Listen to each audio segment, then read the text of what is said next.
Bonjour à tous, aujourd'hui une nouvelle vidéo sur un indice méconnu qui est l'indice italien FTSE MIB.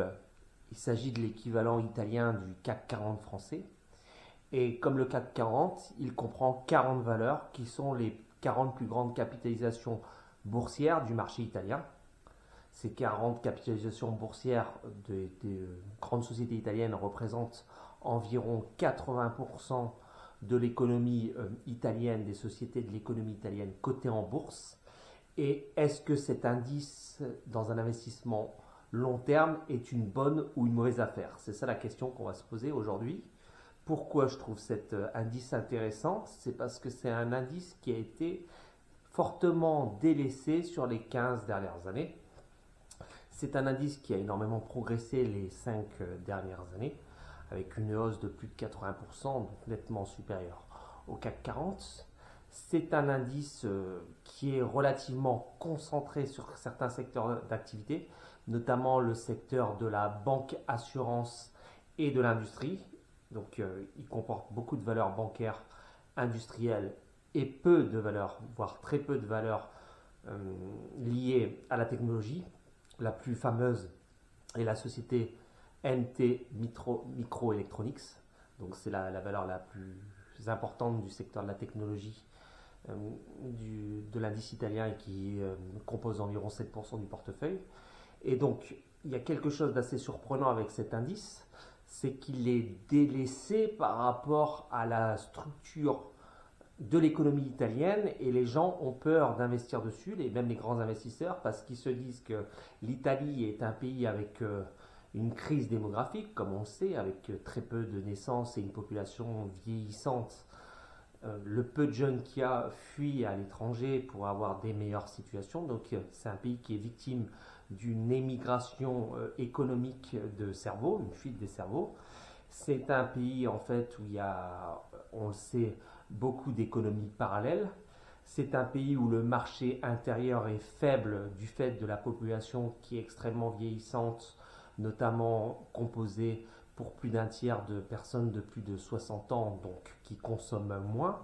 Et malgré cela, en fait, c'est très intéressant, il me semble, d'investir dessus dans un but plus spéculatif que bon père de famille et sur le long terme.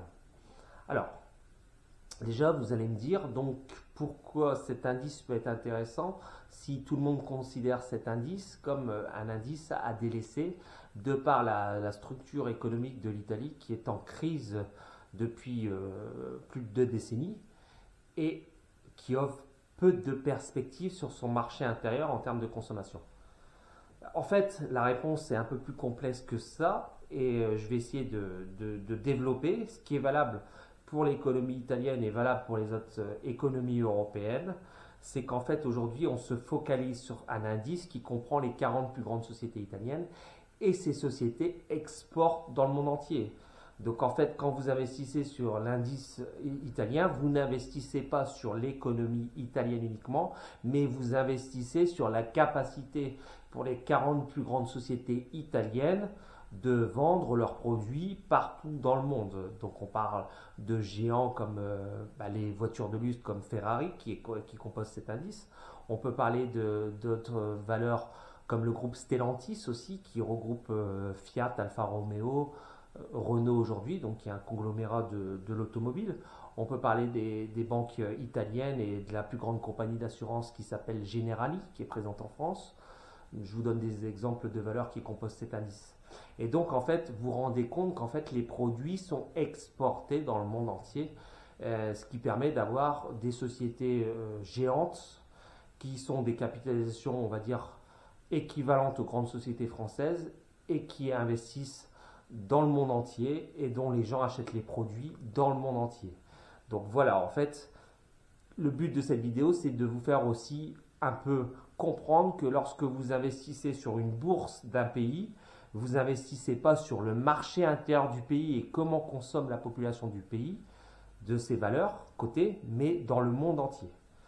Donc, on a donc un indice qui est assez concentré, comme je l'ai dit, et qui est assez spéculatif. Pourquoi?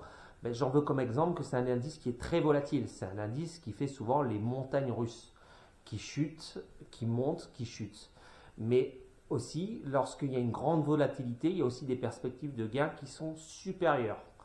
Donc, il est important de garder ça en tête et de se dire que dans un souci de diversification sur une petite partie de son patrimoine pour les gens qui sont déjà investis sur les grands indices comme l'indice Monde, l'indice Standard & Poor's, le Japon, d'autres grandes places boursières, le CAC 40 évidemment, il peut être intéressant de diversifier une partie de son épargne sur cet indice en espérant des gains supérieurs à l'indice CAC 40 ou à l'indice Monde sur le très long terme, je le rappelle, puisque en fait là on est sur un investissement plutôt spéculatif.